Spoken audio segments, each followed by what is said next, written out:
কোন স্বামীর আগে যদি কোনো বিবি মারা যায় রে, ওই বিবির কবরের পাশে দাঁড়াইয়া যদি কোনো স্বামীর চোখ দিয়ে কয়েকটা ফোঁটা পানি ফালায়, আর যদি আল্লাহর দরবারে দুটো হাত তুলে বলে, মালিক মালিক ও, আমার এই বিবিটা ছিল পৃথিবীর শ্রেষ্ঠ বিবি, আজকে আমাকে একা রেখে চলে গেছে, তোমার হাতে তুলে দিলাম, তা কি তুমি জান্নাত বরাদ্দ দাও?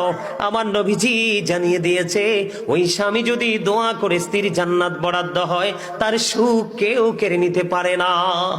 বন্ধুরে আমার, আমি বলতেছিলাম, মা বোনরা, স্বামী কাছে না থাকলে, যাদের স্বামী বিদেশে আছে, আপনারা সুন্দর করে সাজগোজ করার প্রয়োজন নেই, স্বামীর জন্য অপেক্ষা করুন, স্বামী আপনার প্রিয় স্বামী কাছে ফিরে আসবে।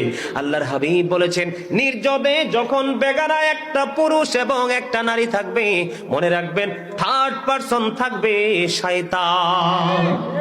কথা কি